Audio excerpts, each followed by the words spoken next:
Yeah, I don't really watch Strong.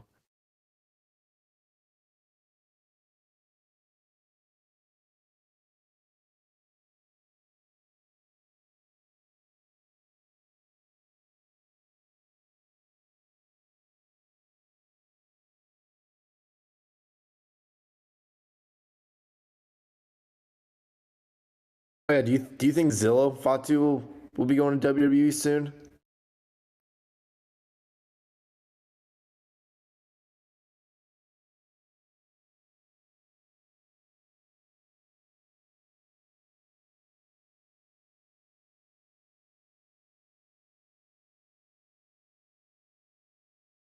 Is he wrestling? Is he any good?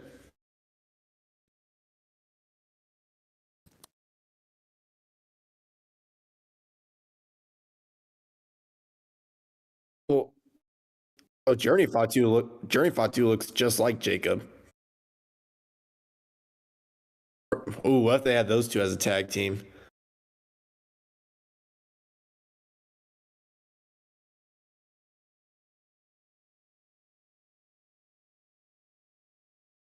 Nah, he's not bald.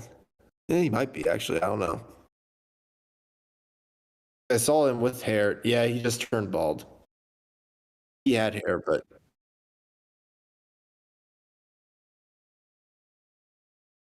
I kind of want them to use Jacob as a singles guy though. And my biggest question is, once they bring in Hikuleo, like, are they just gonna throw him in there as well? Have 5,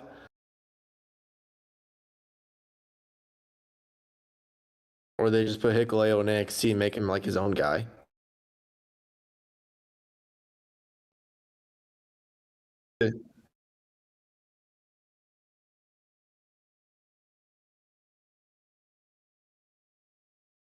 Maybe they'd be like, "Ooh, I have it. What if what if The Rock returned and basically like kicked Solo out of that bloodline and said you failed to like get the title back to this bloodline, and basically The Rock was the one who created that other bloodline."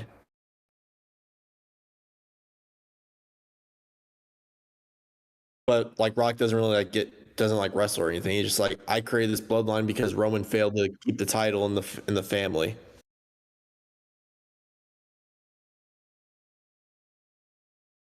I think it should be Rock versus Braun Breaker. No, not. I mean, Cody versus Braun Breaker. If they were gonna do Rock versus Cody, they could.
guys, it's Sim, and this is Wrestling Unlimited, as it's a Wednesday, and that means tonight was AEW Dynamite. As far as tonight's Dynamite does go, I will say this. I liked the show. I really did like tonight's AEW Dynamite for whatever I'm about to say, but I felt like at points in this show, they were trying to do too much. It almost felt to me like they went, oh, crap, we got a pay-per-view this weekend, and we need to make things make sense. And stuff still doesn't all fully make sense. So that's my one big takeaway from the show is I felt like they were trying to do too much at times in this show to build up to the pay-per-view this weekend. And it's just like, like the whole Jericho thought he had, my brain just turned off. Suzuki. Jericho thought he had Suzuki, and the Suzuki said, no, I want to fight you instead. I don't want to team with you. That was weird. And so it's a trios match, but it's 2-on-3 so far. And then the whole stuff with Mina Shirakawa and Tony Storm and all that. It's like, really? Like, I get what that match is supposed to be, but it was, I don't know. I don't know. It's just weird. Also, there we go. It wasn't showing me that we were live on YouTube for some reason. But we got Luke here with us as well. Luke, what do you think of tonight's AEW Dynamite? Honestly, I thought it was an okay show, but yeah, I kind of felt like they were throwing too much on here. To like, it felt like they were. I'm trying to think how I want to word this actually, but it felt like they forgot to like add some stuff for the past few weeks. So they kind of like, oh, we got to throw everything like tonight. That's how I felt too. Just like fill up the card for. Well, because it was Forbidden Door. Okay, I figured. I remember the one that I was the most like, what the shit is going on? It was with Zack Sabre Jr. and Orange Cassidy. So they do the Zack Sabre Jr. Kyle O'Reilly match. Orange Cassidy goes down to the ring, and then like there's 50 people in the ring. It seemed like not 50, but there's like 10 people in the ring. TMDK come down. Tomohiro Ishii comes down. They flew motherfucking Ishii to the United States just to walk down to the ring and do nothing. Easy payday for him, but what? They basically tried to set up a trios match, if not an 8-man tag, for a singles match. It felt like that was the weirdest one of all of it. The most confusing. Like, I get it. I get why the Kingdom are at ringside. The Kingdom are always watching Kyle O'Reilly matches, which is still dumb.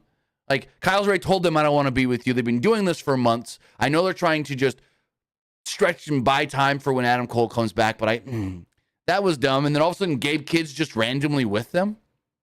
I thought we had a Bullet Club tie-in already with Jay White and Bullet Club Gold, so why wouldn't a Bullet Club guy from Japan? I don't know. They tried to do that's the one. That's the one to me where I was just like, they're doing way too much right now. And also, crowd felt like they didn't care about that Zack Sabre Kyle O'Reilly match, and I did not. I'll just say right now, not a big fan of Orange Cassidy on commentary. What were you gonna say? Can you really call them Bullet Club Gold still? Because I feel like they haven't really called themselves that in a while. They're more of the Bang Bang Gang now. Yeah, you're right. And then I guess they did kick Jay White out, and so he's not really with that version of Bullet Club because that is Finley's version of Bullet Club, and Finley kicked him out and destroyed him. Yeah, okay, never mind. You're right. You're right. I don't even know if Bullet Club's really a thing anymore, in my opinion. It is, but they're called Bullet Club War Dogs now, and it's like Finley, Gabe Kidd, Alex Coughlin. I could picture Clark Connors. I can picture him. There's one other, and I can't think of his name right now, but yeah. So we'll see how it all does go, but we got so much to talk about here tonight. It's the go-home show for Forbidden Door this Sunday. If you didn't remember, this Sunday is Forbidden Door. Correct me if I'm wrong here. Did it feel like they were hyping up next week's Beach Break Dynamite more than Forbidden Door tonight? Yeah, it felt that way, yeah. Yeah, they were really pushing. Next week's beach break. Next week's beach break. Next week's beach break. Oh, hey, by the way, there's a pay-per-view this weekend. And it's like now they're I liked the Forbidden Door concept when they first did it. Now it kind of feels like, oh crap, it's Forbidden Door. We need a New Japan guy in this match. It's like, come on, really? Like half of this Forbidden Door doesn't feel forbidden. And you can't even call it Forbidden Door anymore after 3 years. And here's the other goddamn thing. And I know I'm going off on a tangent here. WWE does this as well. But with Forbidden Door, it's supposed to be, it's guys from AEW facing guys from New Japan. Cool. But we get this all throughout the year. It's not like it is exclusive to the Forbidden Door pay-per-view. It's not like we didn't see Danielson fight Zack Sabre Jr. last year outside of Forbidden Door.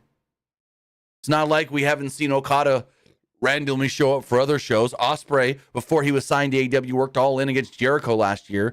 So the Forbidden Door concept is kind of a foregone conclusion now because we're getting New Japan people, CMLL wrestlers throughout the year anyways. So like calling it Forbidden Door and the concept of it being AEW guys versus non-AEW guys, it's done. I'm not interested in the concept anymore. I was the first year, 100%. Last year, I was still pretty into it. But now it's like, no, we get Forbidden Door every month, all the time. And WWE does it too, because they try to do the thing of like, Royal Rumble, the only time when Raw and SmackDown wrestlers are in the ring together. And then you go to Survivor Series, and it's like the Raw champion versus SmackDown champions. So, or we got this brand split, and Punk's over here on SmackDown in Chicago. So WWE does that as well, as far as like intermingling with things when they say they don't do it all year long, but they really do it all year long. But with that, I want to say thank you for joining us here. Twitch.tv/PWU Unlimited, YouTube.com/Pro Wrestling Unlimited, and podcast services all around the globe like Stitcher, Spotify, Google Pod, Apple Pod, Anchor, iHeartRadio, and so much more. Remember, if you are watching live on Twitch, you can help us out a couple of different ways. You can help us out by hitting that donate button down below, or by donating Twitch bits in the live chat.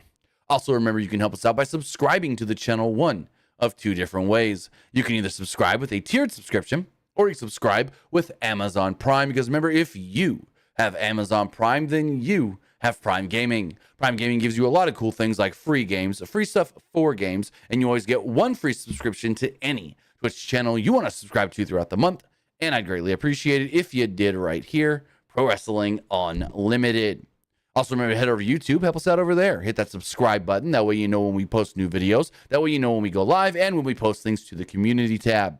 Also, if you want to support the channel another way, you can become a channel member. Hit the join button, and even if you do so at just the $1 tier, it is greatly appreciated. Whether you do it as a channel member on YouTube or over on patreon.com/PW Unlimited. And finally, head over. Or also, don't forget, if you want to get your comment, question, or concern read live on the air, you can do so by donating a super chat in the live chat. And finally, head over to the Epic Game Store.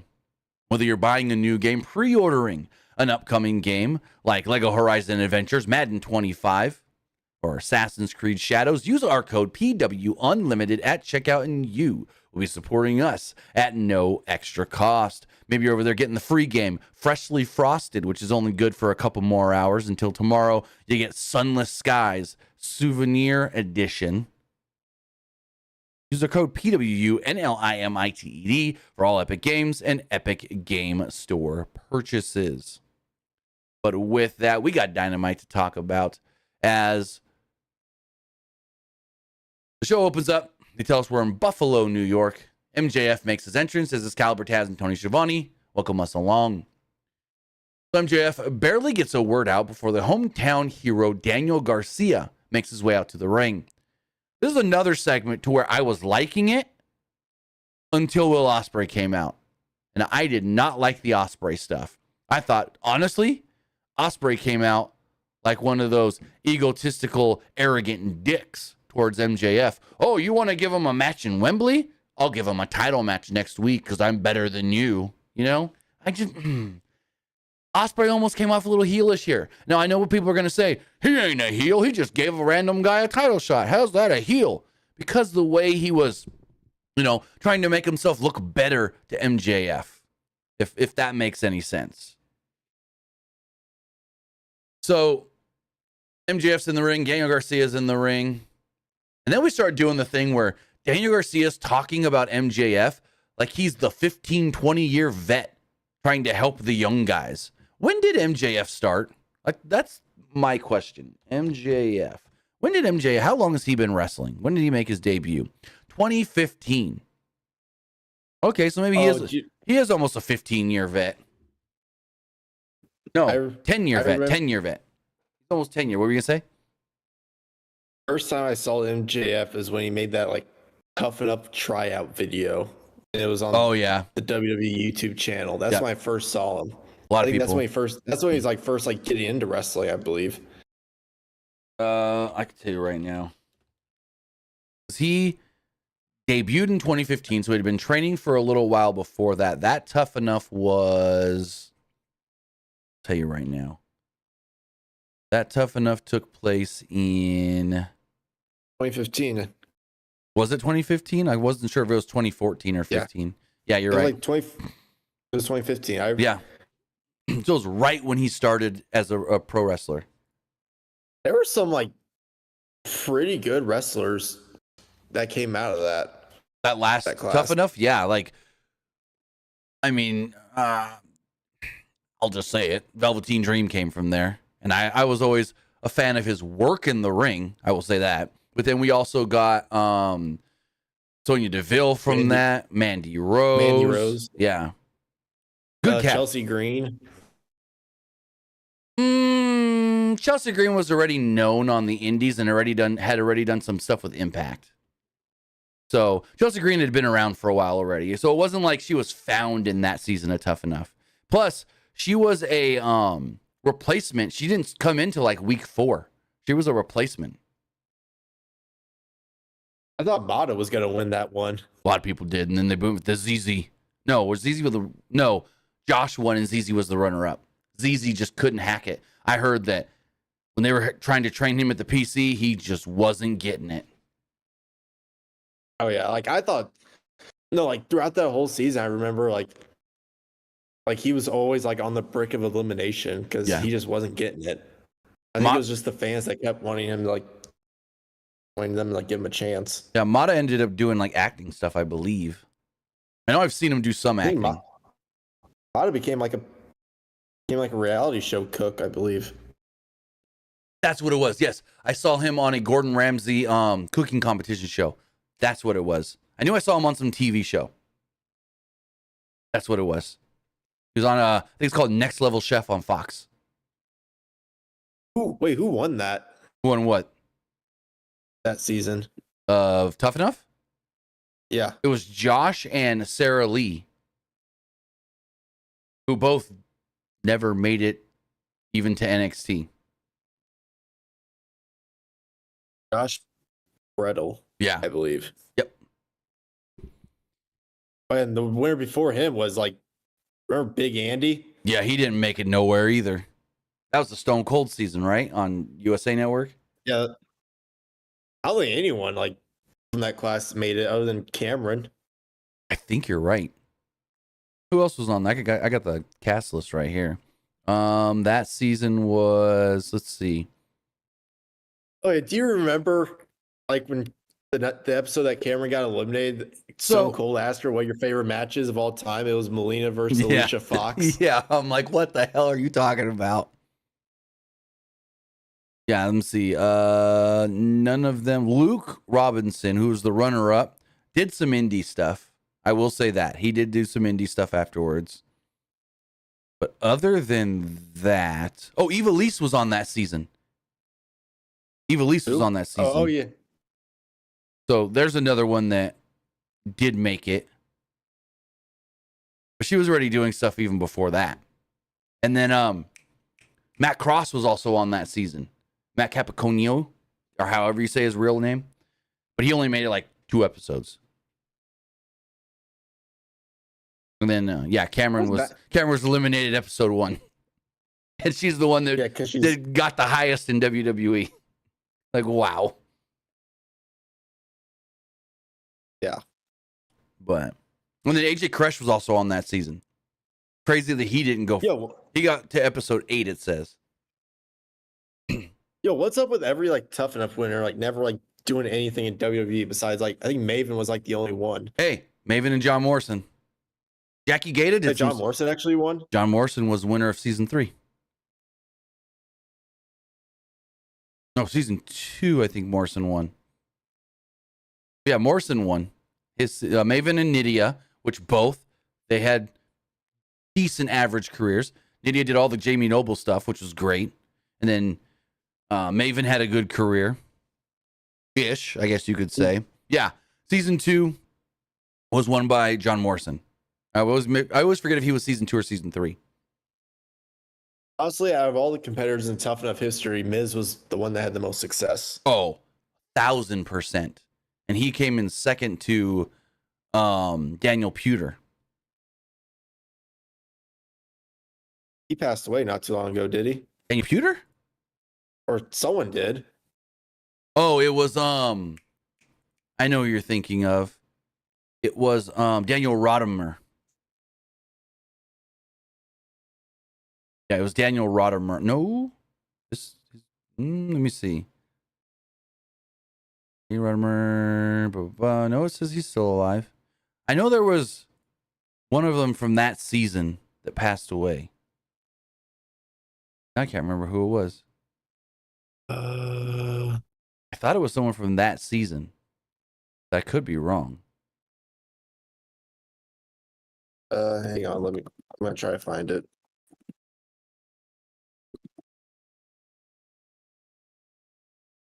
It was Matt Capitelli. Matt Capitelli, that's right. Yep.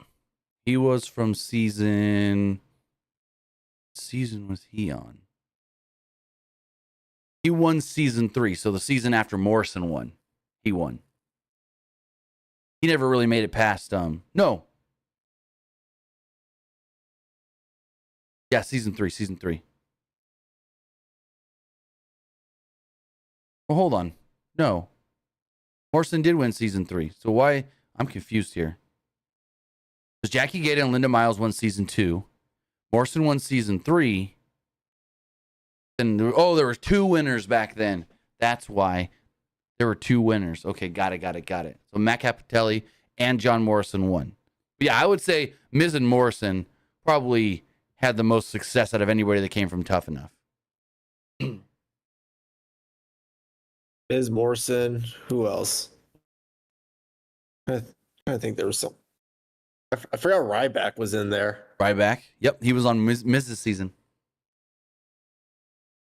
The season that didn't even get its own like actual show, it just ran during SmackDown. Yeah, they would always do like who gets eliminated on.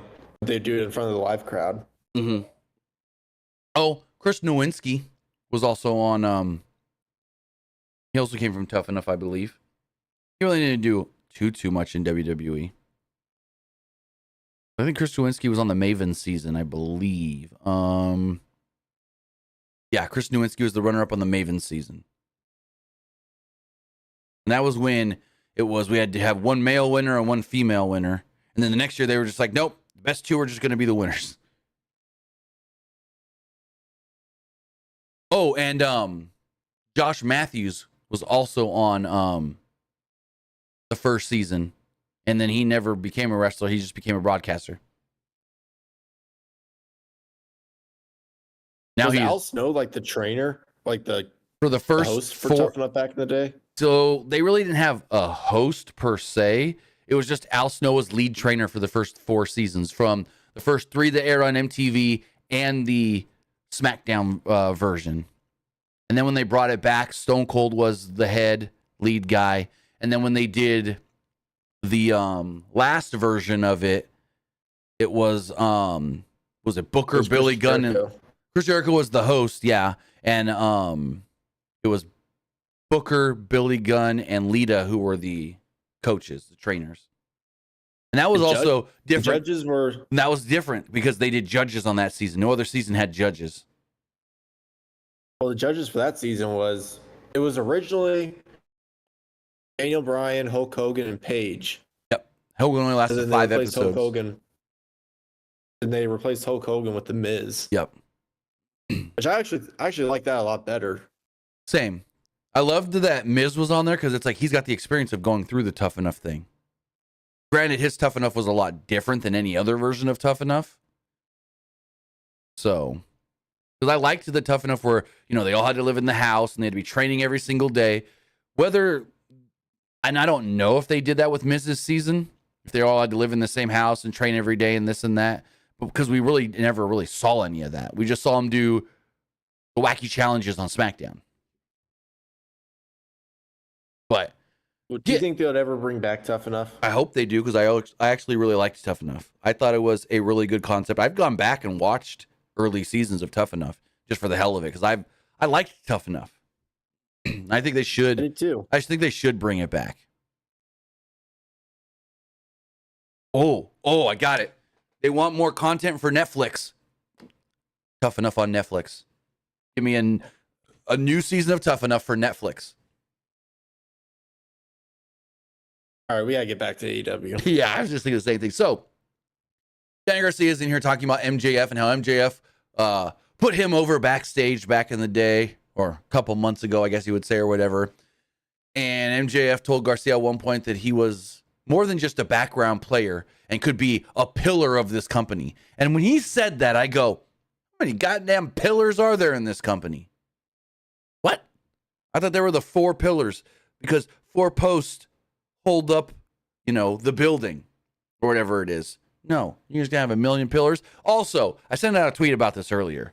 The other thing that gets me in AEW is when in every single match, at least one person in the match has to be called one of the best in the world. You can't have 20 to 30 best in the world. They literally said it. They were doing the Kyle O'Reilly Zack Sabre match, and at one point they're like, Zack Sabre Jr. is one of the best wrestlers in the world. And then 2 minutes later, Orange Cassidy goes, I really like watching Kyle here. He's one of the best in the world. And I'm like, so everybody's just the best in the world? One of the best in the world? No. Only CM Punk and Shane McMahon are the best in the world. They got the monikers. Anyways. Well, if you want to pick the best, bell to bell right now, the best is Will Ospreay. As far as in the ring, an overall package pro wrestler, best is Cody. That's what I would say. Anyways. Yeah. I agree with that one. Yeah. Ospreay. Ospreay puts on the great matches with anybody, but Cody just has the full package better than anybody. Before Cody's popularity, I probably would have said Roman.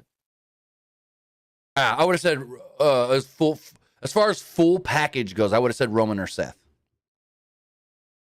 Before Cody. I probably would have said Roman before Cody. Well, yeah. I probably would have put Roman just a little over Seth, but it was like they were really close. At one point, MJF told Garcia that he would have liked to give him a shot at the AEW World Championship. Garcia got that shot, but it was the most embarrassing moment of his career. The moment inspired him to go on a run and earn the respect of the people. He wanted to be more than just a pillar. He wanted to be the backbone and the future of AEW. Garcia then warned MJF they talked crap about Buffalo.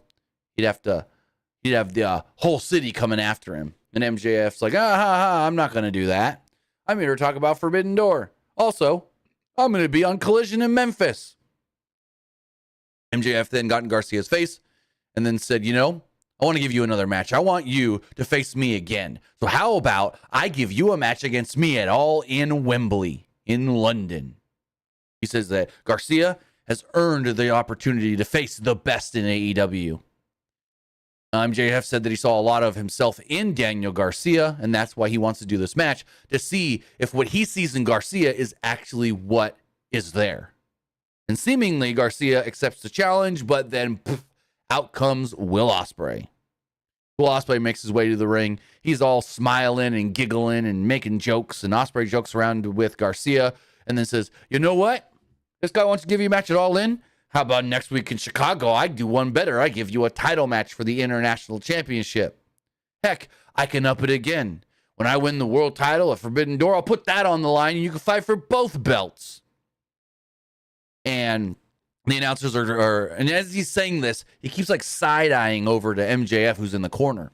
And the, commentary's mentioning it. Oh, it looks like Ospreay is trying to upstage MJF here. Ospreay then leaves before Garcia could answer MJF's challenge. Answer MJF's challenge.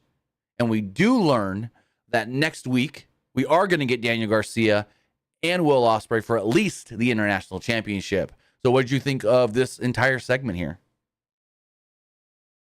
I didn't understand why Ospreay showed up. I really didn't. It made no sense. Now I get it because they've hinted over the past couple of weeks that Garcia wants to go after the International Championship.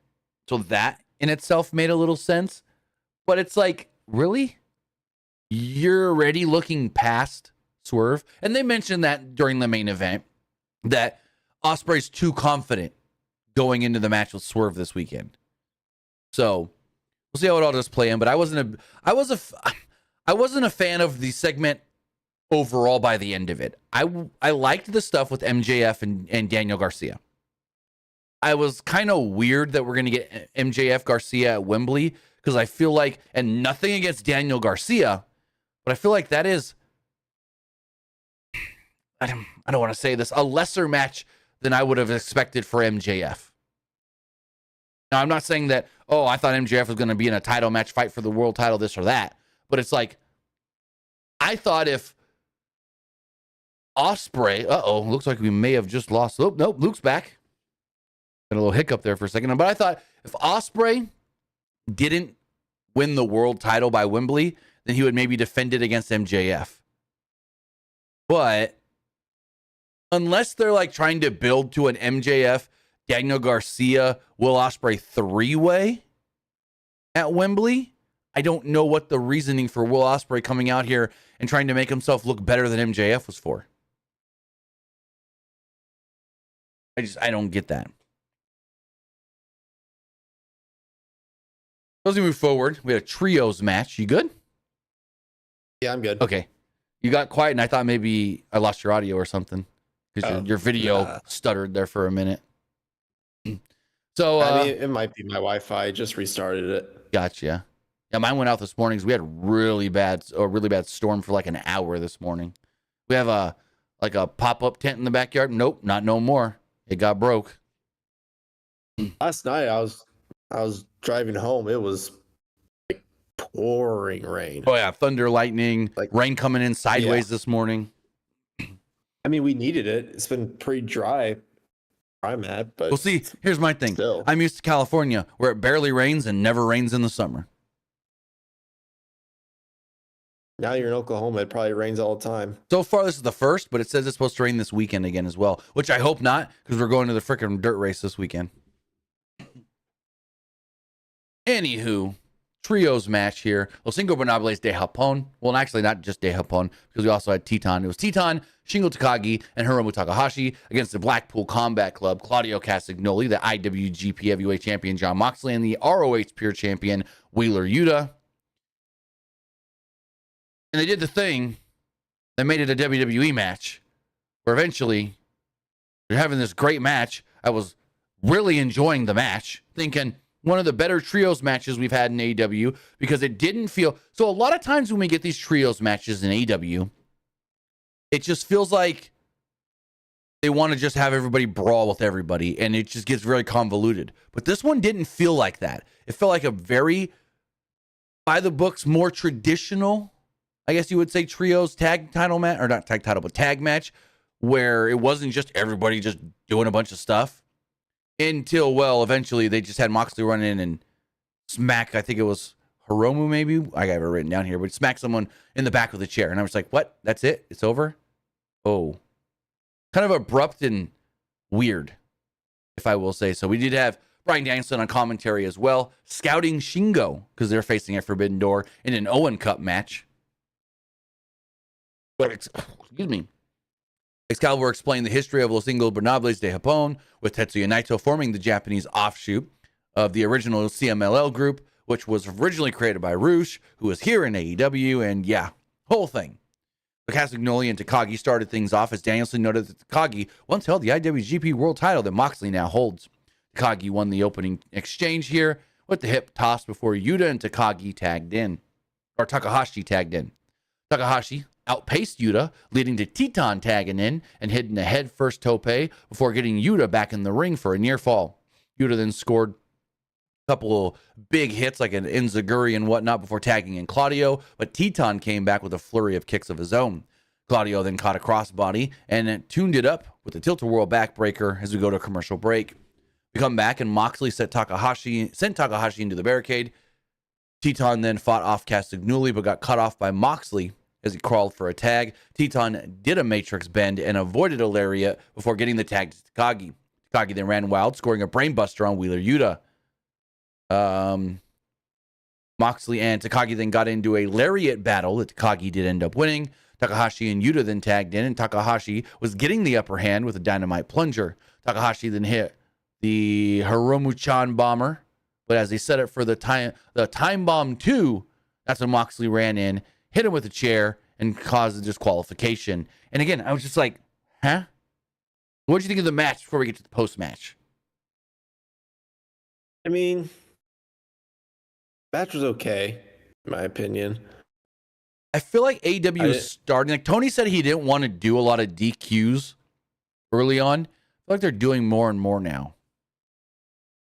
Not a lot more, but it's like noticeably more than what they used to do. Did Buddy and Rhea Ripley just get married? Why? Where are you seeing that? What happened? I think it was on Buddy Matthews and Rhea's like Instagram post. I'll see right now. That's random. I'm sorry. Oh no, you're good. You're good. I tell you right now, pulling up Buddy's Instagram. 9 minutes ago. Like 10 minutes ago. Yeah. Breaking news, ladies and gentlemen. Pull this up on the screen. Breaking news. Let's pop this up right here. Breaking news. Buddy Matthews, Rhea Ripley, seem to have gotten married. It says, till death in the caption. 6/23/24. And behind them, it also says, till death. Well, looks like 2 pro wrestlers tied the knot. Literally posted 10 minutes ago. Very, very cool. Congratulations to the newlyweds. And this now further just screws up the Liv Morgan storyline. I'm just going to say it. It's already been screwed up with goddamn Dom wearing his real wedding ring. Now, Rhea's for real married, and everyone knows, so it's like, that's a whole nother conversation for another day, but congratulations to Buddy Murphy, or Buddy Matthews, I guess, and I still call him Buddy Murphy because he's called him that for so long, and Rhea Ripley on their nuptials today, June 23rd, 2024. Where'd you see that? Like, he was just randomly in mid-sentence, and then you're like, oh, wait, did they get married? No, like I saw it on an Instagram post. I was gotcha. Because like I was on Instagram to see like who all got drafted in the NBA because the draft is still going on. Yeah. Not Brawny. Not Brawny. He's gonna go in the second round. Oh yeah. Because I was gonna see like who all got drafted, and then I just see that Instagram post. I was like, wait, did they just get married? I'm going to tweet this out really fast. It looks as if Rhea Ripley and Buddy Matthews have tied the knot. Congrats to I tried to see on Twitter first so I can send it to you, but they never posted on Twitter. Oh, we're good. I got it here. Congrats to the newlyweds. I think Buddy Matthews has Twitter. Oh, I don't know. Yeah, he does. Never mind, he does. He just hasn't posted anything in a while. All right, so we get a post-match brawl here where they're fighting. There's a Pier 6 brawl that broke out. And then all of a sudden, the music, Tetsuya Naito starts to play on the screen. Moxley freezes in the ring. Well, not really freezes, but he stops in his tracks, kind of. And he just waits and waits and waits until finally Naito comes out.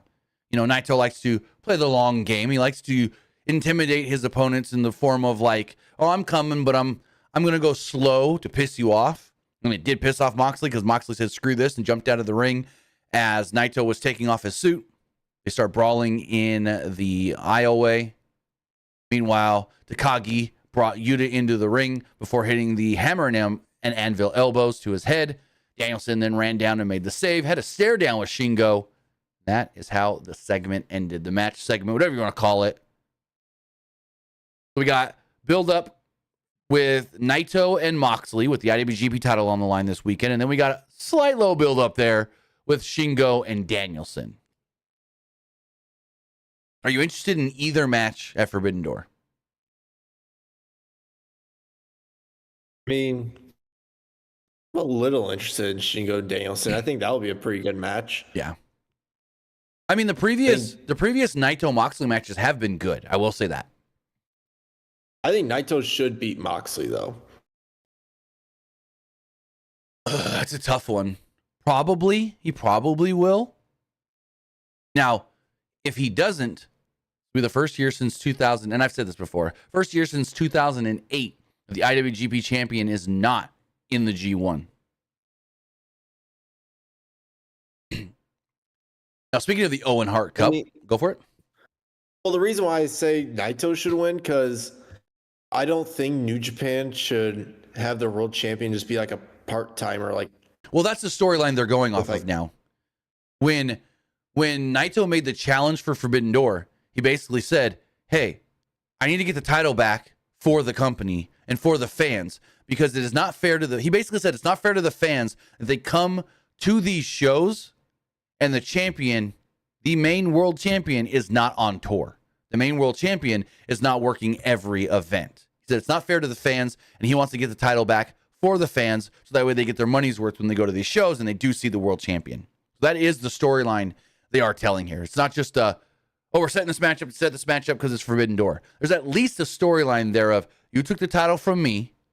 Now you're, depriving the fans of seeing the world champion. So I want to bring the title back to Japan and the fans. That is the one Forbidden Door match that actually has a makes sense story, Mm-hmm. I think that's the only one. I'm pulling up the full list of matches for Forbidden Door here. We are going to do predictions afterwards, so I need it anyways.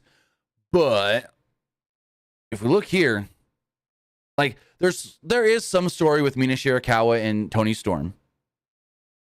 And I guess Swerve and Will Ospreay, there doesn't need to be story because Will Ospreay, at least Will Ospreay actually earned the title shot. So it's like there doesn't really need to be story there. There doesn't need to be story in the ladder match because it's for the... I mean, to be honest, some of these matches there doesn't need to be story. But it's like, why are we doing Mercedes and Stephanie Vicure? Just so Mercedes can have two titles? Also, we'll talk about it here shortly. When she said, 2 belts, Monet, I'm like, that doesn't even sound good. Becky 2 belts sounded good. I think... But 2 belts, Monet...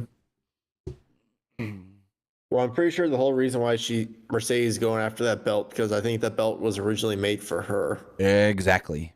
They want to put it on who they originally wanted it on. But yeah, it's like Danielson and Shingo makes sense because it's a tournament match. But then it's like the Elite versus Scissor Ace. Okay, cool. Why can't... I don't know. Or the Learning Tree.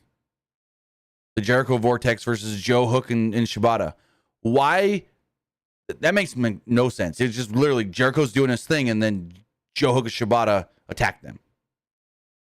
And then Sabre and Osprey, or Sabre and Cassidy, there's nothing there. So it's like, it's again, like people say, AEW is just matches for matches' sake.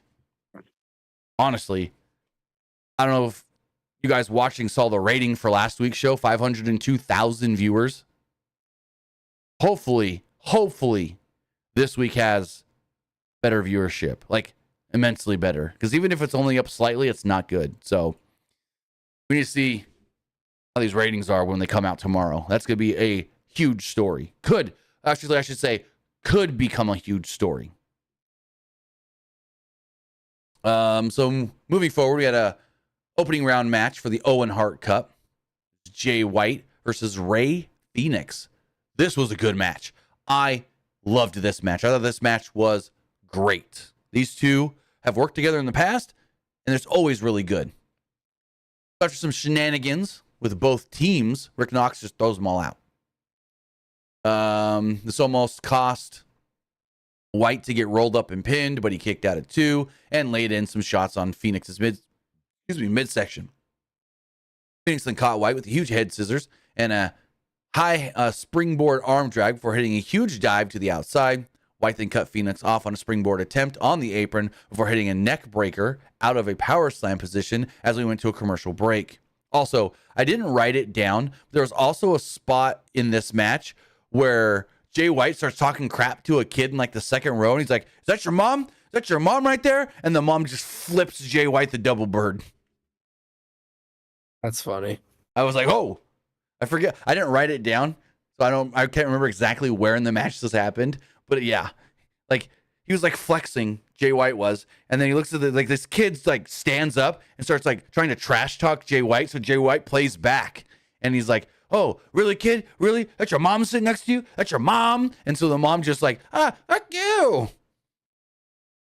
So I love when wrestlers, in a good way, interact with the crowd like that, especially when you're a heel, trying to talk down to a kid, but you're not doing it in a way where you're going to upset the kid or whatever. I like that. Jay White, one of my favorite right now. I will say that. He's one of my favorite right now.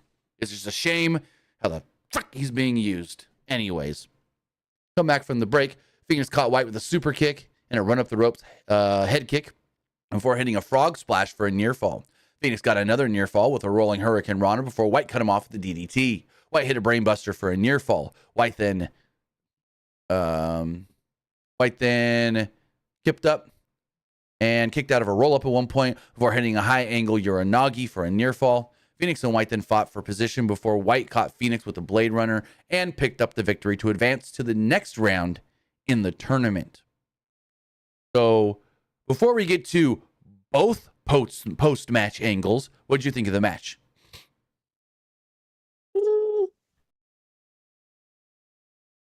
Oh no, I feel like in the beginning of the match, I was kind of like, okay, can we actually like get to the match? So, because I thought they were trying to do too much in the beginning of the match with the outside stuff. And they did that just so they can throw them all out, and then we got the one-on-one, and we knew, because from that point, then we're like, okay, no shenanigans, we're going to get this straight-up match. I mean, I kind of knew Jay White was going to win. Yeah, no, that was pretty obvious.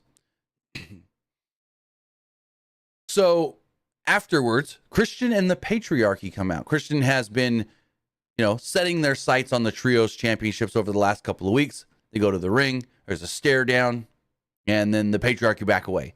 Literally, nothing happened here. This did not need to take place on this show because this was supposed to be all about the tournament. So this kind of meh, in my opinion. But then we get the Young Bucks. The Young Bucks are backstage. Nicholas made it clear that the Acclaimed took advantage of the hot temper that they have and got the win last week. But they promised the result is going to be different next time when the titles are on the line. Matthew then said next, there's a wild card match as far as Jeff Jarrett's match in the tournament. And he said that we are bringing somebody in as our wild card. That person will then go on to Wembley, fight for the AEW World title, and the Elite is going to have all the gold. And you know what I'm going to say right now, because I'm going to read this Fightful report. I know what the Wembley main event is. I'm 99% sure. So I'm gonna give you one hint to see if you can think what I'm thinking. Swerve is winning against Will Ospreay, and the wild card is winning the tournament. What do you think the main event is going to be? Swerve versus MJF? No. Think Swerve. Like, don't tell me who the wild card is. I want to keep guessing. All right. Like I'm going to read this Fightful report, and it's exactly who I thought it could have been. Okay. I'll give you 2 more guesses. Can you give me a hint? Think Swerve. Keith Lee? No, you're closer. You're closer. Another rival. I don't. I want to say it, but I know I'm wrong. No. Because I'm thinking Swerve right now. Say it. Top Dollar? What? No. I said rival. You told me think Swerve. Yeah, rival. When you said Keith Lee, then I said no, another rival of Swerve. Oh. Hangman. Bingo. Ding, ding, ding, ding. According to a report from a Fightful, they do write the following as far as the wild card does go. The Young Bucks announced that they are inserting a wild card in the Owen Hart tournament and bringing the world title back to the Elite. The announcement led to many speculating that it would be Adam Hangman Page, who has been absent since AEW Revolution. Page has been out of action for contractually obligated personal reasons and hasn't been injured. And we're told that AEW was always aware that he'd be making his return by late June or early July. It's important to note creative plans can always change. So we can't specifically report that he will be the wild card, but he was discussed for the tournament. He's also been planned for an early July return, well ahead of his absence. So Fightful is not 100% saying that it is Hangman that is going to be the wild card against Jeff Jarrett, but stating that he was a name that was brought up. He's supposed to come back soon, and it looks like that he could be the one being brought back by the Elite. So Wembley may be main evented and headlined with Swerve defending the AEW World title against Hangman. What would you think of that? Like, I think we're past it though. We did all that already. Well, here's my whole thing with this.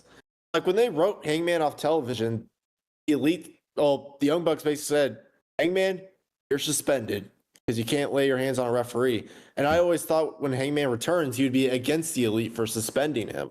Unless the Elite tell us, because they said that they fined him as well, I think. They fined him. So they can say, nope, we lied to you. He was never actually fined. We just gave him time off because he needed it. But he's it could be like a whole thing where it was like, nope, we let him have time off and this and that. And like they could talk about the real needed time off and make the shoot a storyline. It's a whole thing. But according to this report from Fightful, it looks as if Hangman is going to be the wild card next week against Jeff Jarrett and could, I think, maybe win the whole thing. And then we get Swerve and Hangman in the main event in Wembley, all in the end of August. I don't know how I feel about that, though. It's like, I thought we were past Swerve and Hangman. And then they're doing it this way just so they can get the matches, the main event, and not have to have a storyline. So that's going to deter fans. I'm going to tell you right now. That's going to be like, going to be pissed. They're going to be like, what? We're just getting Swerve and Hangman again in your biggest show? And I get it. The winner of this tournament gets the main event and blah, blah, blah, blah, blah. Just like the winner of the Royal Rumble gets the WrestleMania main event and so forth. But it's like, we're past this. It should be somebody else. I really wanted to be Swerve versus. I really wanted to be Will Ospreay versus Danielson. They could go that route at All In. But if Swerve's retaining, then that's what I think. I think Swerve, based off of the stuff tonight with MJF and Ospreay, I don't think Ospreay wins that title. I think they're going to move forward with somehow doing Ospreay and MJF for the international title. Whether that also throws in Daniel Garcia and makes it a triple threat with some like dusty finish or some tomfoolery shenanigans next week, I don't know. Also, after Forbidden Door, All In's the next pay-per-view. Like they don't have a they got Blood and Guts, but that's about it. Well, that's just a Dynamite. So yeah, they're gonna go 2 months with the build for this show. So hopefully they don't wait till last minute like they did here with Forbidden Door. Anyways, I do think it's gonna be. Well, normally they don't. Right. Well, it's weird because they've started adding more shows. So my question is like, did they add another pay-per-view I didn't hear about? You know what I mean? But see how it goes. But right now, I'm under the impression that Wembley could be main evented by Swerve and Hangman. So the Acclaimed come to the ring. They have a quote-unquote town hall meeting. Acclaimed make their way down. After a break, Max Caster brags about their win over the Young Bucks last week. Well, actually calls them the Young Cucks, but it gets muted. Anthony Bowen says that there would be no excuses when they won the titles and become two-time AEW Tag Team Champions. They then tried to go for the scissor me, daddy, and then Okada and the Young Bucks come out, and Okada interrupts them and then says, scissor me, bitch. Nicholas then challenges the Acclaimed to a trios match at Forbidden Door. Billy said that while he would like to kick their asses, well, he happened to know a president of New Japan, Okada's greatest rival, who would instead be their partner. They then appear on the video board, announcing this match and whatnot. There's a video from Tanahashi, and the match is made official. It will be the Elite, the Young Bucks, and Okada taking on the Acclaimed and Tanahashi. So, I mean, they had to shoehorn a New Japan person in here. And again, that's why I'm saying so much just like, I don't know. It's like there's 6 people in this match. 5 of them are AEW wrestlers. Come on. What are we doing here? We had more Forbidden Door tonight when it was LIJ versus the BCC. Yeah. So what are your thoughts on this trios match set up for the pay-per-view? I mean, well, actually, wait, because we're going to do predictions for the pay-per-view as well here. So I'll get more of your thoughts and your prediction then. Okay. So Mark Briscoe, Orange Cassidy, and Kyle O'Reilly are backstage. They're with Renee Paquette. For some reason, I accidentally wrote Young. Briscoe hyped his TNT ladder match and Orange Cassidy versus Zack Sabre Jr. in his own special way. I love these Mark Briscoe promos. These are so good. Just high intensity, just off the wall craziness. I love when Mark Briscoe just cuts these wacky promos backstage. So good. So good. O'Reilly then tried to hype up his match with Sabre tonight in Briscoe fashion, but wasn't too confident in it. Briscoe then brought it home, telling Sabre that he was nothing but fish and chips and that Cassidy will whoop his ass. And it's like, okay, I get this. Kyle O'Reilly is great in the ring, an okay promo, but not the greatest promo. Like Kyle O'Reilly's not that great on the mic. So it's like Undisputed Era was that Adam Cole talking for him. Now they got Mark Briscoe talking for him. But I like this. Mark Briscoe promos are always so much fun. They're wacky and crazy and just sometimes don't make sense, but in a good way. I mean, I thought Kyle O'Reilly was decent on the mic. Yeah, but then Briscoe kind of had to save the promo. No, like, whenever Kyle O'Reilly was like, had that feud with Adam Cole back in NXT, like, okay, he wasn't bad. Actually pretty good. Yeah, he wasn't bad. No, I thought it was pretty good. Yeah. No, I'm serious. I thought it was pretty good, like with his promo work against Adam Cole in NXT. I mean, you're not wrong, but I'm just like, most of the time when I hear a Kyle O'Reilly promo, especially in AEW, I'm kind of just like, whatever. I mean, when he's like with a group, it's harder. But if it's like by himself, like being his own man, right, then it's easier for him. I get what you're saying. We had another trios match. It was Mariah May, Mina Shirakawa, and Toni Storm against Anna Jay, Harley Cameron, and Saraya. So May walked out with Storm, then went back and entered in with Shirakawa, and they did the Club Venus dance. Shirakawa had Jay in firm control early on in the match before she chose to tag Mariah May in instead of Toni Storm. May was conflicted when she tried to go for the tag, and this is when I got pulled out of the match, and I was just like, I don't even care anymore. When Mariah May goes to the corner, she's got, I think it's Harley Cameron by the hair or whatever, and Tony's like, tag me, and then Marina's like, tag me, and she's like, who do I tag? And Harley Cameron's just got to stand there and look just dumb. Like, She's holding her, and she's like, who do I tag? Who do I tag? Who do I tag? Who do I tag? Like, wouldn't you think one of the other partners from the other side is eventually going to run over and just smack her in the back or something? This was so stupid. And I get it. Mariah's supposed to be conflicted by her two friends. Who is more important to her? That's the story here, not the Women's World Championship. I hate when certain storylines overshadow the title on the line.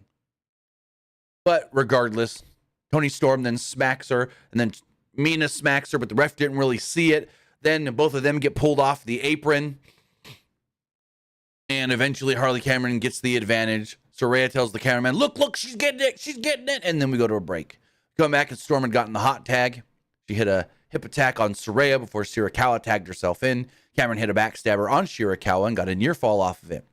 We then got a move train here before Shirakawa hit the glamorous driver Mina and picked up the victory. So Mina Shirakawa does get the win. And then we get a big old convoluted, well, not really convoluted, but we get an interesting post-match. So what'd you think of the match itself? I wasn't a huge fan of it.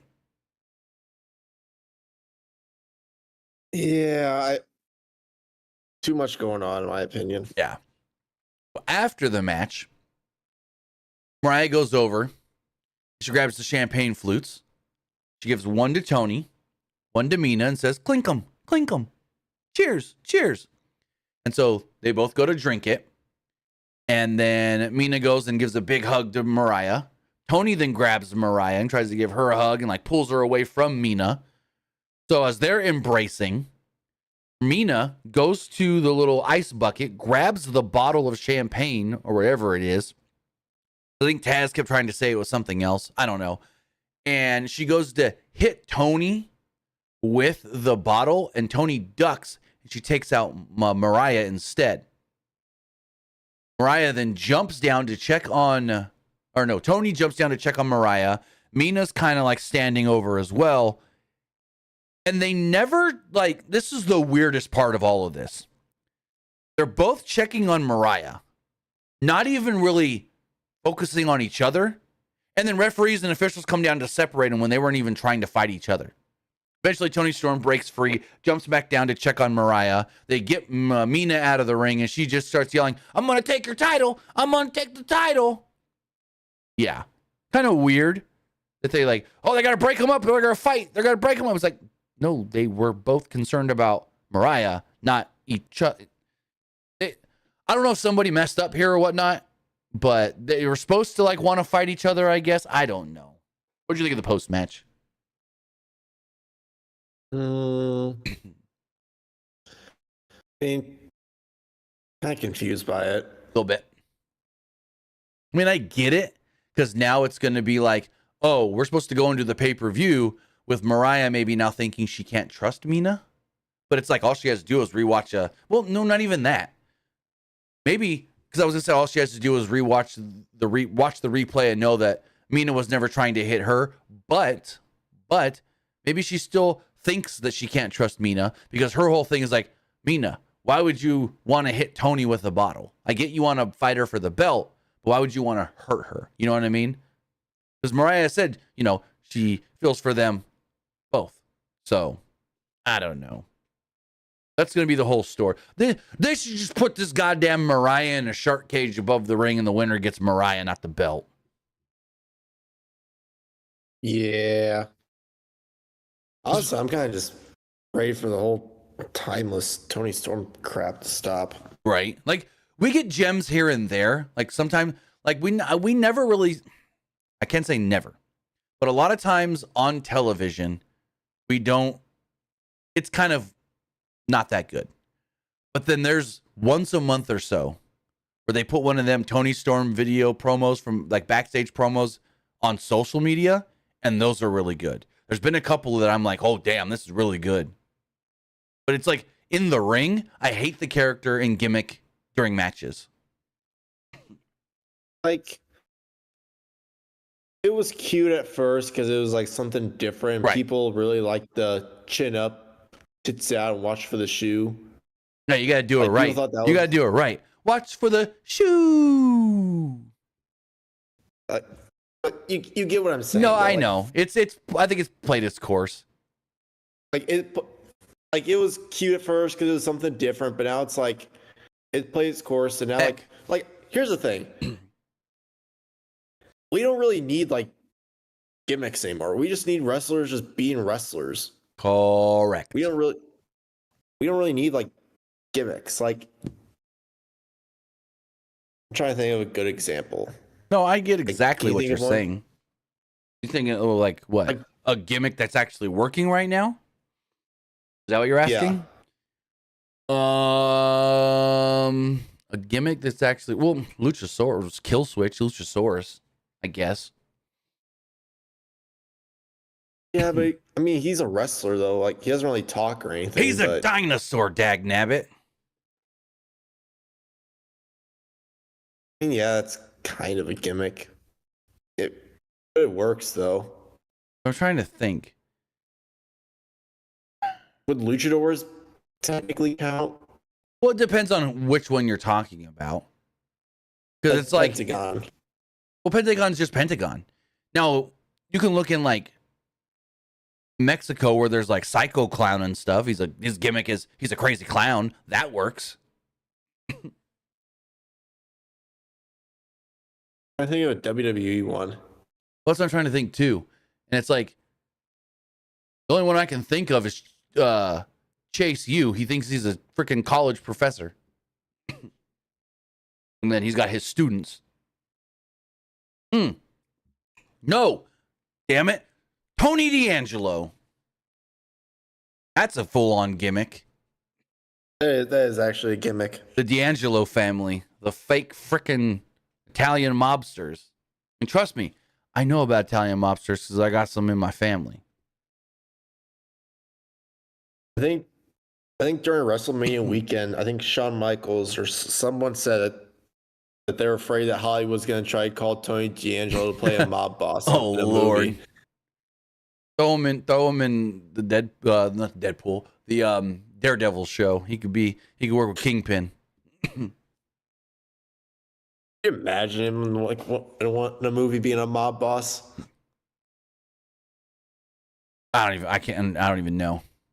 I mean, like, he plays the gimmick well, but for me, I'm tired of the gimmick. It was cool for the last 3 years. It's not bad. I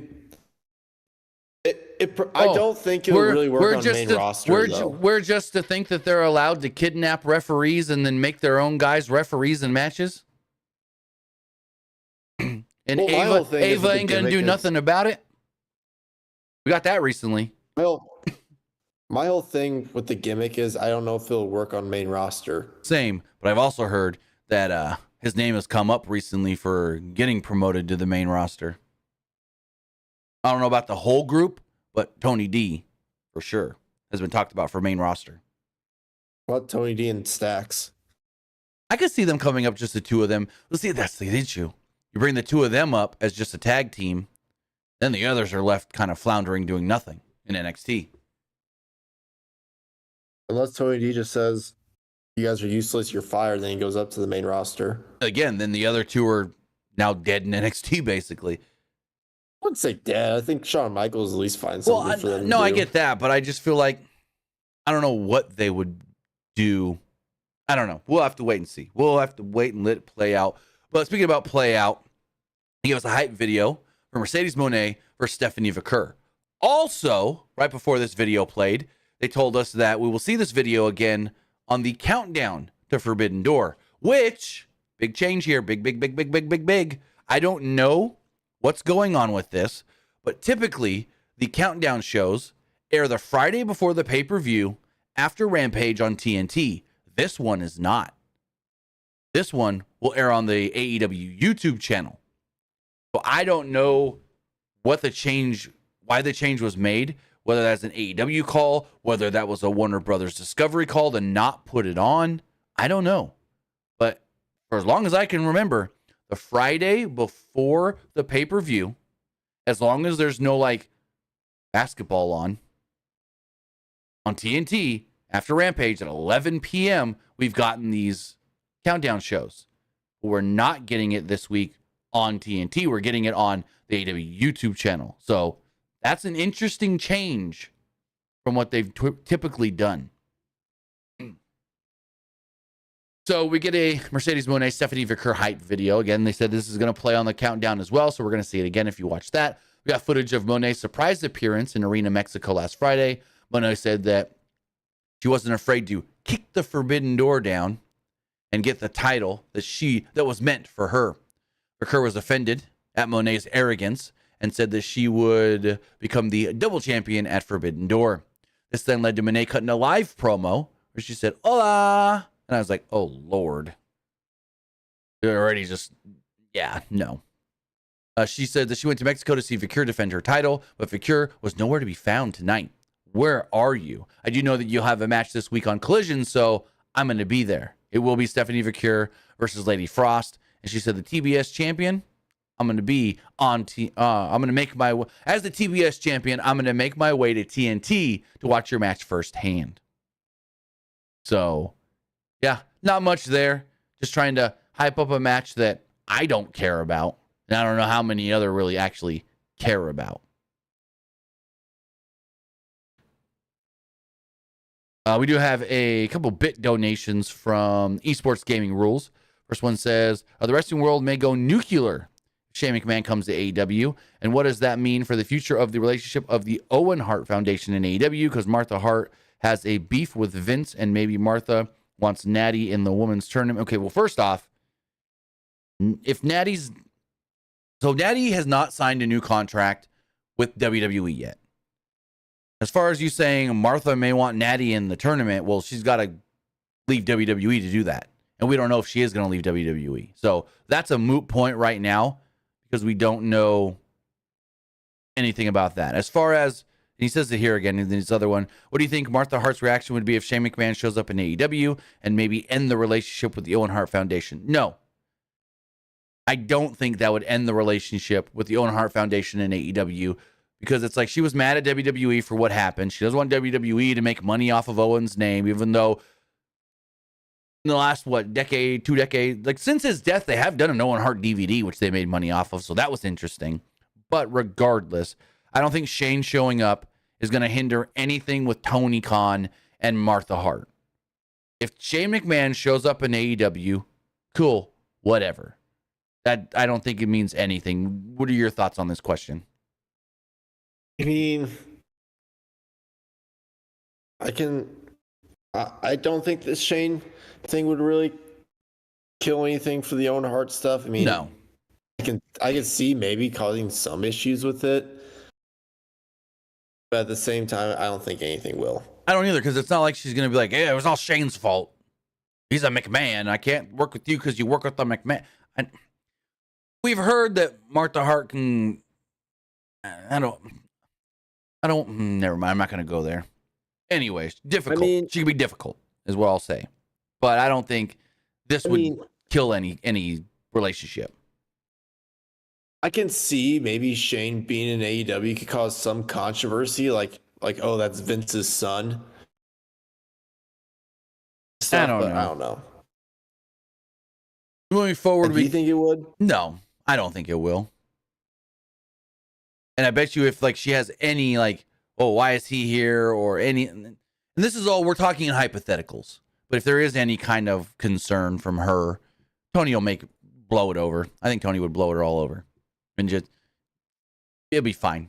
It'll be fine. So let me get the learning tree. The Jericho Vortex.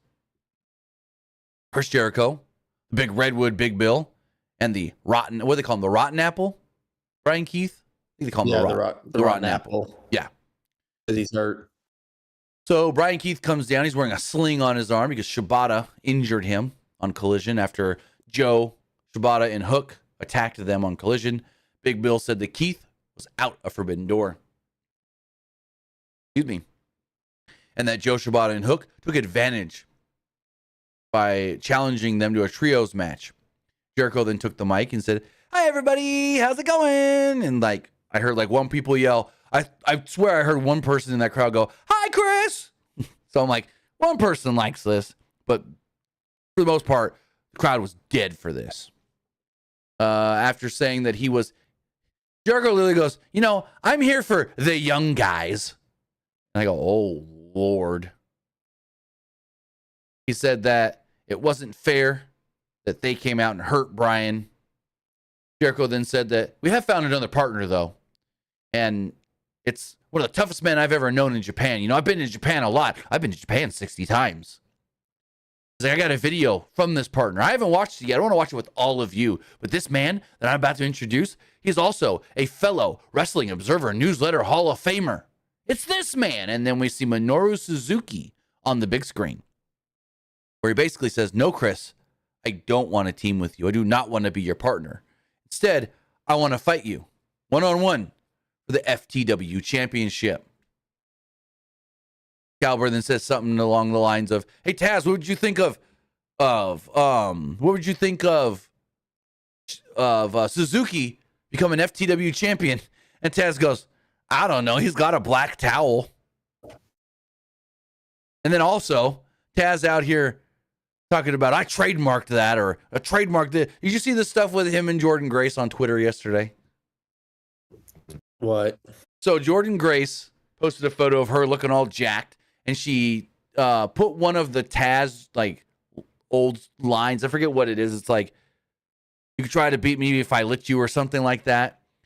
And she put that in her post, and then Taz retweeted it and was like, oh, you can't say that. I have it trademarked. And then she put out another tweet and was like, oh, I didn't know you can't pay homage to your heroes anymore.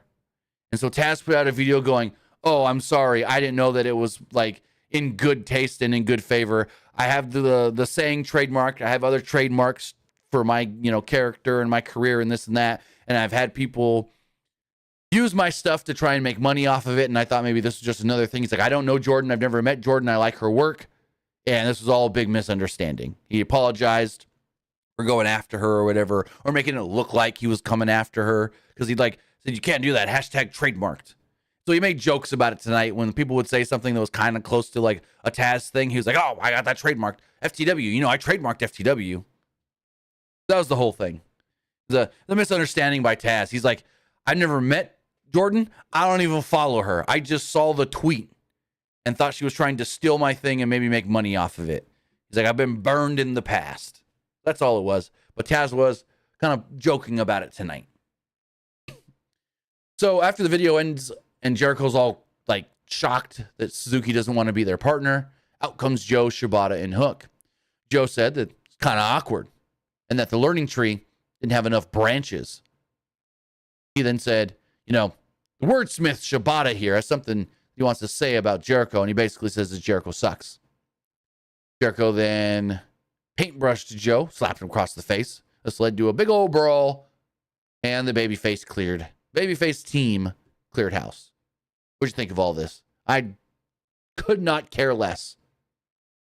No, I couldn't care less either. Yeah. I mean, completely honest. There's no reason. Again, why? First, Joe, Shibata, and Hook were attacking the premier athletes for no reason. Now they're going after Jericho's group for no reason. What? I don't get it. At all. Either do I. Then we got Zack Sabre Jr. versus Kyle O'Reilly with Will Ospreay, Orange Cassidy on commentary, and the Kingdom along with Gabe Kidd at ringside. This match was cool. I got bored halfway through it. Crowd seemed like they got kind of bored as well. And Orange Cassidy on commentary did no favors, because him just they'd ask him a question, he'd be like, yeah, cool. Like Kyle working over his leg. Kyle's working that leg. Maybe I got to go after the leg. Kyle, he's one of the best in the world. Orange Cassidy was, and I get it, it's his gimmick. But it's no. And then at one point they ask him a question, and Orange is like, huh? Oh, yeah. Sorry, I got distracted. I was just too engrossed in the match. And I think it was Excalibur goes, or no, Taz goes, yeah, that's always good for a commentator to not be paying attention. But as far as the match does go, the two traded submission holds early on. They then stated that Gabe Kidd and Roderick Strong will have a match on Rampage this Friday, so they'll be taking on the Infantry. Sabre at one point caught O'Reilly with a neck crank and a bicep stomp as we go to commercial break. Coming back, Sabre caught O'Reilly with an octopus hold as we came back from the break, but O'Reilly cranked on an ankle lock, got out of it though. O'Reilly peppered Sabre with some kicks, but Sabre caught O'Reilly with a kick to the arm. O'Reilly then caught Sabre with a knee lift to the chest before the two had another submission exchange that ended with O'Reilly and a side suplex. The two traded kicks before O'Reilly caught Sabre with a knee on a double leg attempt. After another scramble on the mat, Sabre caught O'Reilly in a Fujiwara armbar and picked up the victory. So Zack Sabre Jr. does win. Before we get to this, just what the fuck did we see post-match? What did you think of the match? I mean, match is all right. I thought it was a pretty decent match, I would say. I mean, it wasn't bad, but I got bored halfway through. And the crowd, yeah. And like the crowd would only react when there was like a hard chop or like a cool submission transition. Other than that, the crowd was pretty dead. Also, Mike Straw on Twitter was tweeting out that not even halfway through this, so it was a 3-hour taping. You know, you have the 2 hours of Dynamite and the 1 hour of Rampage. Not even halfway through Dynamite, concessions were already running out of food in the building. That's not an AEW problem, but I'm just saying. Wait, that's not an AEW problem? Well, no, that would be on the building not having enough food at the concession stands. AEW is just responsible for, you know, the entertainment and then whatever merch they bring. So if they run out of merch at their stand, that's on them. Or if the matches aren't good, that's on them. But as far as concessions do go, that's all in the building. But Mike Straw tweeted out, let me see.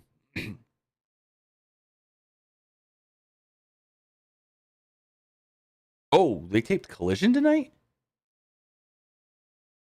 Did they? Because he tweets how Collision ends. I'm not going to spoil that. People even watch Collision anymore? I do sometimes. I didn't watch last week's, but I watched the week before.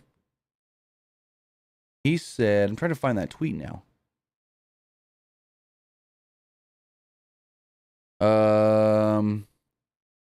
So right when Dynamite ended, basically, he sent out a tweet that said the crowd is dead tired. Back to back Dynamite and Collision tapings, especially when Collision is a glorified dark. This is gonna be rough. I'm seeing what else did he tweet. I'm trying to find that one tweet about the concession stands. Oh damn. So they did tape Collision tonight, and apparently no one cared when Mercedes came out, which isn't good. Oh, you want a spoiler alert from someone showing up that we would not expect? Who? I'm gonna pull this up on the screen. The way that we knew. I guess. I'll just tell you, former WWE guy that went to MLW and didn't really do much in WWE or NXT. You mean like a former MLW guy that went to WWE and didn't do much? A former WWE guy who only worked NXT, didn't do much in NXT, then went to MLW and is no longer with MLW. That's your hint. I worked MLW just recently. In the last year or two. Timothy Thatcher? No. Was that close? No. Male or female? Male. African American. ACH? No. I don't know.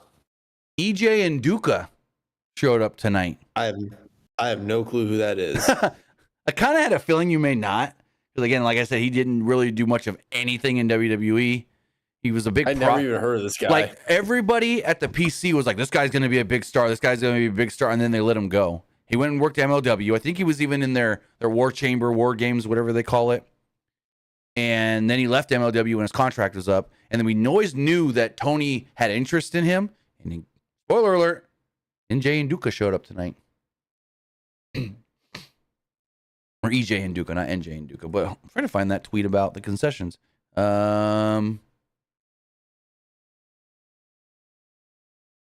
He tweeted. He deleted the tweet? I don't even see it anymore now. Maybe he did. Oh, here he goes. So this was at. Oh, what the shit? I just lost the tweet. It's right here, though. I found it. So he tweeted.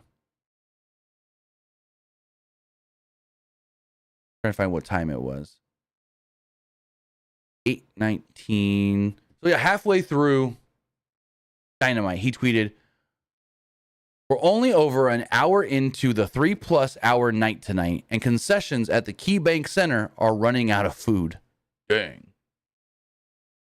That's not good. No. Also, we'll talk about it later when we do the so just for anybody watching, spoilers are gonna come when we do our predictions because Jericho's team got a new partner. We will talk about that there. Well, we already knew that though. But we now know who. We now know who the partner is. Did they already announce it? Like, not during Dynamite. It got announced during the Collision taping. I got announced tonight. Who? It's not Suzuki. It's not? Suzuki didn't. You're not paying attention? Suzuki said, "Chris, I don't want to partner with you. I want to fight you for the FTW title." Oh, geez, never mind then. They got another New Japan guy, though. We'll talk about it when we get to the predictions. Anywho. So after this match, Gabe Kidd and Roderick Strong rush the ring, start arguing with Orange Cassidy, who comes down to the ring. Strong in the Kingdom then checked on O'Reilly as Sabre and Cassidy started going at it in the ring, kind of yelling at each other. Shane Haste and Robbie Eagles of TMDK then come down, and Tomohiro Ishii then makes his way out to the ring, and he just stands there with Orange Cassidy. Gabe Kidd then hops up on the apron. He's yelling at people who are not paying attention to him. And then, yeah, just throwing anybody and everybody in the ring for nothing. Nothing. All we're getting at the pay-per-view is Orange Cassidy versus Zack Sabre Jr. So why do we need, all 4 or 3 members of the Kingdom plus Gabe Kidd? Then we had 2 guys from TMDK come out. Then Tomohiro Ishii. Again, Ishii with the easy payday here. He flew to America just to walk out to the ring. So, yeah, I don't know what all of this is, but whatever. Then leads to our main event, though, which I actually liked. I thought this was a good tag team match until the last about 2 minutes when the referee he told Swerve, "Hey, you need to get back into the corner," and he smacks the top turnbuckle pad, and Swerve just doesn't listen, and then you literally see him his face falls, and he's just like, "All right, never mind." Literally, there's like 2 minutes left in the match, and Will Ospreay is legal for his team, and I think it was Toleona. No, Bishop Khan was the other one on the other side. And then Swerve just start fighting with Toleona. He tells Swerve to get out of the ring, and Swerve doesn't listen, and he's just kind of just like, "All right, never mind. We'll just turn this into a tornado tag." But no, I thought 99% of this match really, really good, and then the end was kind of just, it's an AEW thing where everything just breaks down. And the rules don't matter. Even when the ref tries to enforce the rule, they don't listen. The Gates of Agony jump Strickland and Ospreay early on, and they try to make sense of this match, stating that the Gates of Agony are mad at Swerve because they feel that Swerve used them to get to the world title and then dropped them. But that's not what happened. If you've been watching this show, that's not what happened. Swerve did not drop them. Swerve was attacked by them and Brian Cage. So you're trying to fit plot holes into things that are not even accurate on your own show. Anyways, Ospreay and Khan started off the match. Ospreay caught Khan with an inverted monkey flip. And Ospreay then almost caught Strickland with a misdirect boot. But Swerve caught the boot and was like, "You ain't gonna get me, brother." And he drops him down, leading to Leona clotheslining both of them as we go to commercial break. After the break, Strickland fought off the Gates of Agony, but Leona yanked Ospreay off the apron as Swerve tried to go for the tag. The Gates hit a double main event spine buster, but Strickland evaded a shotgun dropkick, sending Khan into Leona instead. Ospreay then got the hot tag and hit a double handspring back elbow kick. Back elbow with a kick, and this is big old spots here by Ospreay, flying everywhere, eventually hitting a standing shooting star press. Leona then cut off Ospreay on the top rope, allowing Khan to hit a top rope jackhammer for a near fall that Swerve actually broke up. Strickland then sent Leona to the floor before hitting a Swerve stomp to the floor. Ospreay then hesitated on a Tiger Driver attempt. Remember, that's the whole thing. He injured Brian Danielson with a Tiger Driver. So now it's like when he doesn't want to use the move anymore. That's the whole thing. He doesn't want to use the move anymore. But this led to an incidental boot from Ospreay to Strickland. They teased it earlier, but this time he accidentally got him. Leona then caught Ospreay with the pounce for a near fall. Strickland came back in with the boot to Khan that may have been intended for Ospreay, but Ospreay ducked it. The commentary played it up like it looked. They looked like he wasn't trying to actually hit Khan. He was trying to hit his partner and this and that. But the champs ended up working together. Leona was too strong and took them both down. And then eventually they worked together to hit a poison rana on Khan. This is when everything broke down. The ref tried to get Swerve out of the ring. He wouldn't get out of the ring. Swerve then put the boots to Leona. Leona then kicked out of an Oscutter attempt that everyone thought was the finish. But then afterwards, Strickland popped Khan's arm. He stomped right on it. Basically did the Shayna Baszler kind of spot. And then Ospreay hit a hidden blade on Leona and pinned him to pick up the victory. As far as the matches go, I liked most of this match until the end kind of broke down into a whatever. The ref couldn't keep control. And then, yeah.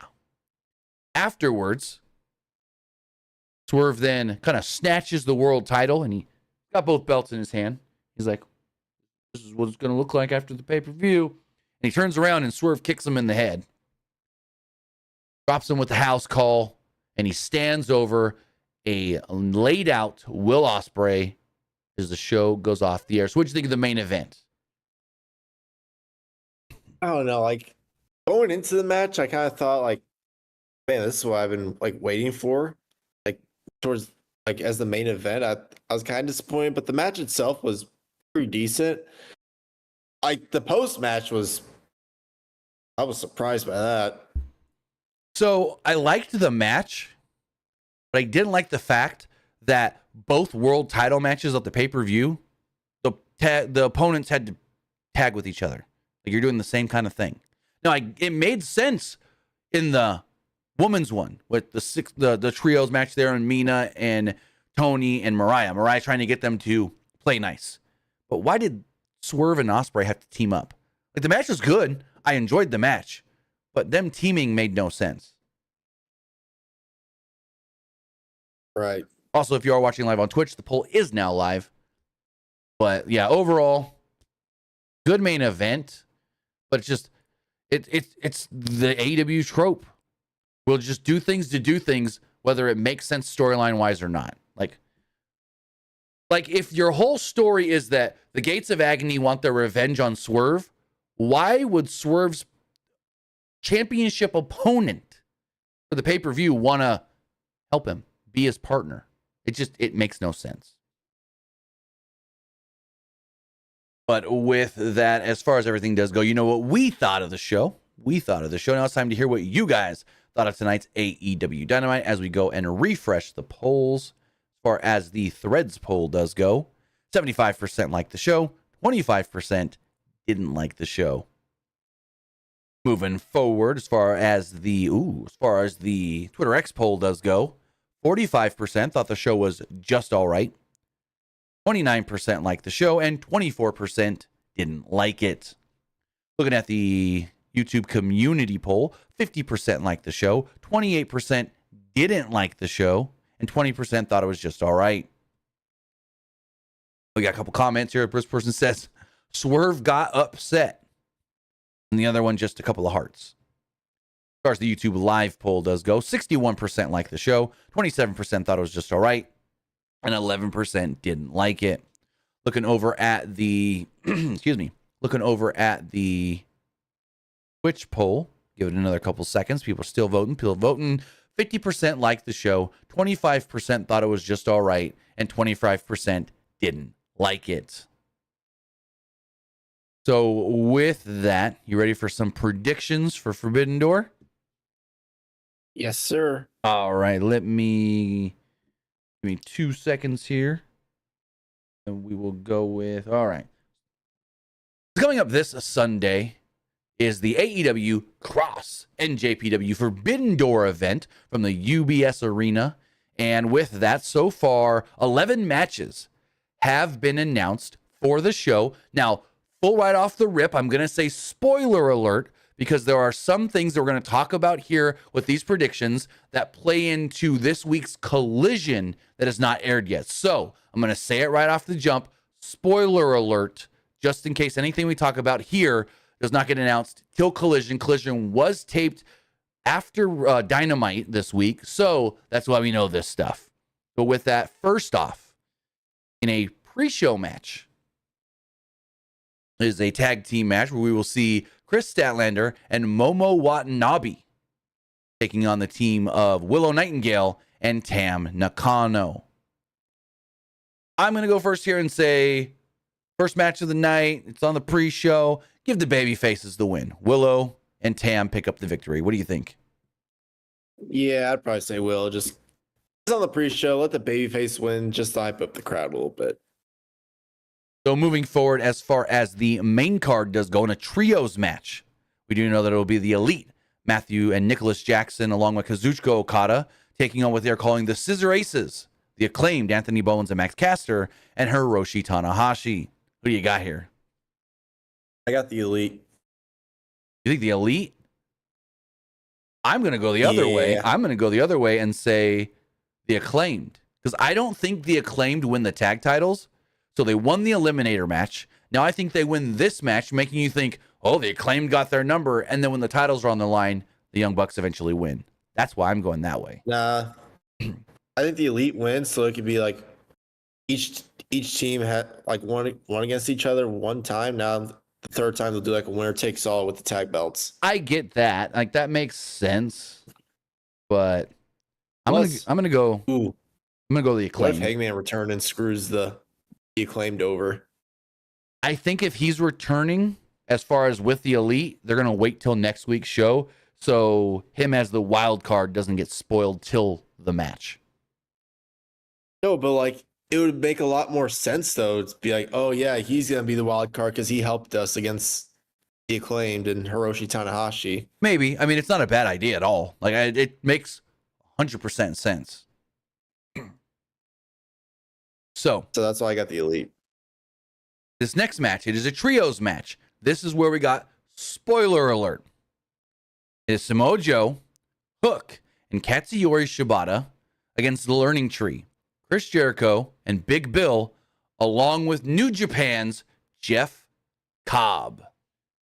Announced on Collision, Jeff Cobb will be teaming with Jericho and Big Bill against Samoa Joe, Hook, and Katsuyori Shibata. This is a tough one. I don't know where to go on this one. Screw it. I'm going to say Jericho. The Learning Tree picks up the win. Who you got? I got the Learning Tree. Isn't Jeff Cobb still the New Japan TV champion? Yeah. And I thought he was doing an open challenge on this pay-per-view. Yeah, whatever happened to that? Fuck if I know. That's why I was like, what? Earlier when I saw the post. So, yeah, I have no clue what the hell's going on here. But it was announced on the Collision taping that Jeff Cobb, TV champion, will be on Jericho's team. Cool, I guess. Yeah. As we move forward in an Owen Hart Cup first round match, it's Bryan Danielson against Shingo Takagi. Who you got? I think this is a no-brainer. Bryan Danielson. Yep, Bryan Danielson picks up the win and then moves on to face Pac in the next round. I think Danielson makes it to the finals. Oh, yeah, me too. Moving forward, just straight up singles match is MJF versus Hechicero. I mean, it's MJF. There's no ifs, fans, or buts about it. MJF's going to beat Hechicero in this match. Like, is there any other way this can go? I mean, the fans aren't really going to care about this match at all. No. Last time we saw Hechicero in a match in AEW was in Los Angeles when he was in the Gauntlet match. And I was told by two friends that were at that show, when he walked out, literally, no one made a sound. You could have dropped a pin because no one cared. But no one's going to care here either. Yeah, it's MJF. So moving forward, also in just a straight up singles match, it is Orange Cassidy against Zack Sabre Jr. Who do you got? This is a little bit of a toughie for me. Yeah, same.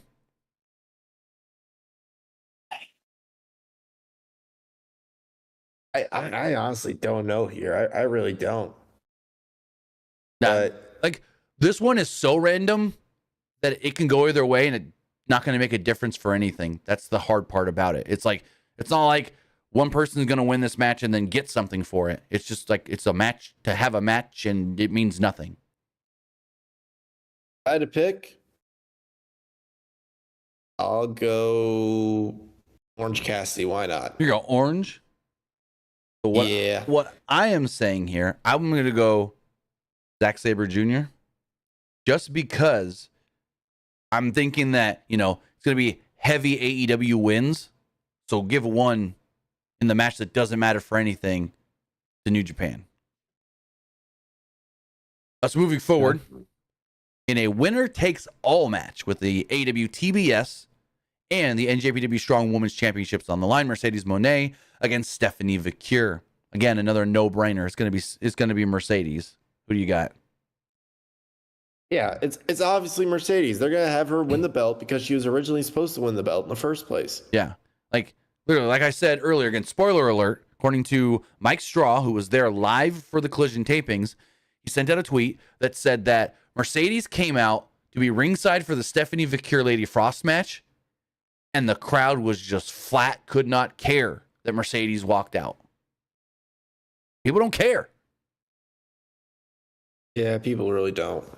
So in keeping with women's title matches with the AEW Women's World Championship on the line, Toni Storm will be defending against Mina Shirakawa. The big question is, whose side is Mariah May on? And if I'm going to predict here, I mean, you're not changing the title. So that right there. Now, if the title wasn't on the line, this match would be harder to predict. But because the title is on the line, I don't see a title change at all, because where I think they're going at All In, Toni Storm is the victor. Yeah, Toni Storm is winning. Now, again, like I said, if the title wasn't on the line, I can see maybe Mina Shirakawa picking up the win. But because I think Wembley is Mariah May challenging Toni Storm for the AEW Women's Championship, Toni's got to retain. And moving forward, in a ladder match for the vacant AEW TNT Championship, it is Konosuke Takeshita, the ROH World Champion Mark Briscoe, Jack Perry, Dante Martin, Leo Rush, and spoiler alert, El Phantasmo as the final man in this match. Who do you got walking out TNT champion? I think this one's kind of a no-brainer. It's going to be Jack Perry. Yeah, I think so too, especially the way the Young Bucks were like, when our guy wins the Owen and then takes the world title at All In, we'll have all the belts. So it's like, yeah, they basically just told us Jack Perry's winning the TNT title. And finally, in the main event, with the AEW World Championship on the line, it is Swerve Strickland against Will Ospreay. Again, I already said my whole thing earlier, but I think it is going to be Swerve walking out victorious with the AEW World Championship. Who do you got? As much as I would like to see Ospreay win this match, because I want to see Ospreay versus Danielson main event All In, I don't think it happens. So I'm going to have to say Swerve. You're going Swerve on that one, yeah. I mean, if what I said in the review is what happens, I think Swerve wins. Somehow, Hangman ends up the wild card in the tournament, and we get Hangman and Swerve for the title at All In. I think that's where they're going here. So we'll see how it all just play out again. AEW Cross NJPW Forbidden Door is this a Sunday on pay-per-view. And if we do hear anything further as far as more stuff getting announced, anything being changed and this and that for the show, we will have it for you here, Pro Wrestling Unlimited. But with all of that, I think that's going to wrap everything up. I want to say thank you for joining us here. Twitch.tv/PWU Unlimited, YouTube.com/Pro Wrestling Unlimited, and podcast services all around the globe like Stitcher, Spotify, Google Pod, Apple Pod, Anchor, iHeartRadio, and so much more. But Luke, tell them where they can find you. You can find me over at Twitter X at Petke_21. And you can also find me over at Twitch at Young Grasshopper Luke. With that, guys, have a great rest of your night. Have a great rest of your week. I'll be back live on Friday for Friday Night SmackDown, then Sunday for Forbidden Door. Then we start it all back over again next Monday. Have a good one, guys.